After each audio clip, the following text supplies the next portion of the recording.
Hi everyone, గోంగూర పులిహోర ఒకసారి ఈ విధంగా చేసుకుంటే 1 వీక్ 10 డేస్ వరకు స్టోర్ ఉంటుందండి. మనకి కావాల్సినప్పుడు ఇన్స్టెంట్గా రైస్లో గోంగూర పులిహోర కలుపుకొని తింటే చాలా టేస్టీగా ఉంటుంది.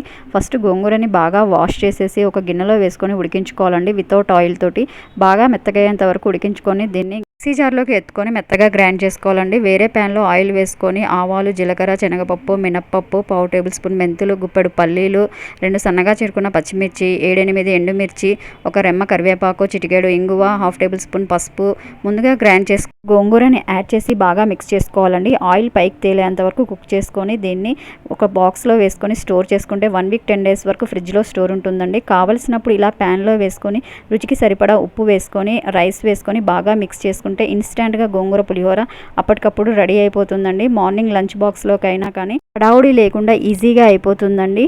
టేస్ట్ వైజ్ కూడా చాలా బాగుంటుంది. హెల్త్ కూడా చాలా మంచిది గోంగూర. నచ్చితే like, share and subscribe my channel.